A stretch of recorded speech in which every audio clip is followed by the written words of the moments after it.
Aku ni daripada budak lagi memang suka buat benda yang rasa sedikit elemen pengembaraan dan juga mencabar. Dia benda tu macam aku kena keluar daripada zon selesa aku rasa takut sikit tapi aku rasa seronok juga nak buat.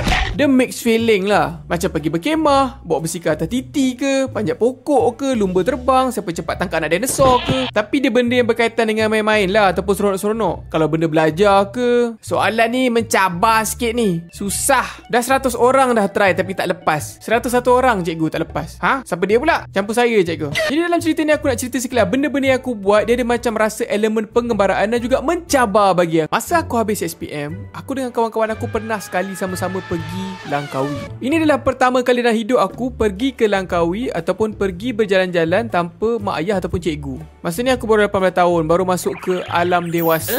Aku tak nak cerita pasal kisah aku dekat Langkawi tu semua sebab ceritanya panjang. Aku cuma nak cerita satu part ni je. Masa ni kita orang kat Kedah tau. Kita orang pergi mandi sekejap dekat sungai berdekatan dengan kampung seorang kawan aku ni. Masa tu tiba-tiba ada seorang member aku ni dia nak terkucil. Dan kita orang ni dekat sungai tu, tandas awam tak ada berdekatan. Jadi dia pun plan nak buat tandas awam dia sendiri. Macam pot baik. Dia pun hilanglah sekejap. Dan tiba-tiba dia datang balik menggelabah. Dia cakap, Weh. Dia panggil kita orang masa tu nak tunjuk benda. Dia pergi tunjuk kita orang satu pokok ni yang ada ukiran muka orang. Okey, aku tak nak seramkan lebih-lebih cerita ni. Cuma aku nak kata yang ukiran tu bukannya ukiran yang terbentuk secara natural alam semula jadi. Tak. Dia adalah ukiran buatan manusia. Iaitu orang ukir pakai pisau ataupun gunting. Tak tahulah. Cuma ukiran tu nampak menyeramkan. Bayangkan kalau malam-malam tiba-tiba korang tengah masuk dalam semak, nak ke tak tahulah kan. Dan tiba-tiba korang ternampak muka depan mata korang. Terkejut ke tak? Cuma masa tu ada seorang kawan aku ni, dia pergi cakap, Weh, kau nak membuang dekat dalam hutan semak-semak ni, kau kena minta dulu dengan Tok Nenek. Tok Nenek apa? Tapi dia maksudkan tu adalah dengan meminta izin dengan penghuni-penghuni tempat tu.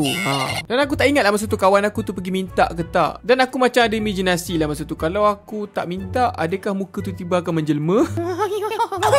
Masa aku budak-budak sekolah rendah, aku ada kenal satu kumpulan kawan-kawan yang aku rasa macam kawan-kawan paling best masa aku sekolah rendah. Apa yang best sangat dengan diorang ni? Dengan diorang ni dah aku belajar main Tamiya, belajar berenang kat swimming pool, first time main PS1, dan juga dapat pengalaman berkemah yang syok yang pernah aku share dalam video lama tu. Alah, yang syok sampai aku terjumpa benda atas pokok tu. Sedikit origin backstory kita orang ni lah. Dekat dalam askar ni kita orang ada pangkat-pangkat tau dan tempat tinggal. Kalau kau nak pegawai, kau akan duduk dekat rumah-rumah teres, siap ada laman sendiri, parking sendiri. Dan kalau kau anak askar biasa, pangkat rendah, kau akan duduk dekat rumah flat ni. Dan kat sini lah kawan-kawan aku yang syok ni duduk, dan kat sini pula lah aku duduk. Dan aku memang lah, kalau ada masa lapang waktu petang je aku akan pergi main dengan diorang ni. Sebab diorang ni memang best. Setiap hari ada permainan baru aku boleh main. Rasa macam tengah kawan-kawan Doraemon.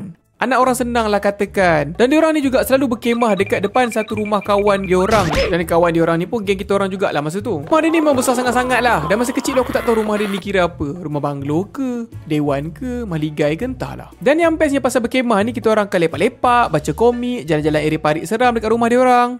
Ni dapat kita jumpa benda atas pokok kat video lama aku tu. Tapi satu malam ni, aku tak ingat dah kita orang berkemah kali keberapa dah time ni. Kita orang tengah lepak-lepak, bercerita sampai lewat malam dan masing-masing terlelap tidur. Aku pun terlelap dalam satu kemah juga masa tu. Aku tak ingat tau time tu. Tapi aku terjaga tiba-tiba tengah pagi. Dan aku rasa tangan aku sejuk semacam. Dan sejuk tu bukan kat tangan aku je tau. Dia macam satu badan. Aku terjaga dan perasan lah kemah aku punya pintu tu terbuka. Dan nampak direct pokok kat atas aku. Masa tu muka aku pun rasa sejuk tau. Dengan mamai tu aku bangun lah. Dan aku perasan lah, oh hujan. Asal aku biar terbuka kemah ni. Habis masuk hujan. Jap. Dan aku baru sedar masa tu, rupa-rupanya satu kemah tu dah dipenuhi dengan air. Siap macam swimming pool dah. Aku tak tahu sebenarnya dah berapa lama aku tidur dalam air. Kalau aku tidur lama sikit masa tu, aku dah jadi mermaid dah. Dan yang lagi bestnya masa tu, aku dapat tahu yang ada setengah budak tu dah pergi balik rumah dah pun. Tak tidur dalam kemah. Kita orang kemah tu berdekatan dengan rumah-rumah dia orang, rumah-rumah pegawai yang aku cakap tadi tu. Tapi aku tak ingat dah masa tu aku sambung tidur ke ataupun aku pergi masuk kemah orang lain. Aku tak ingat.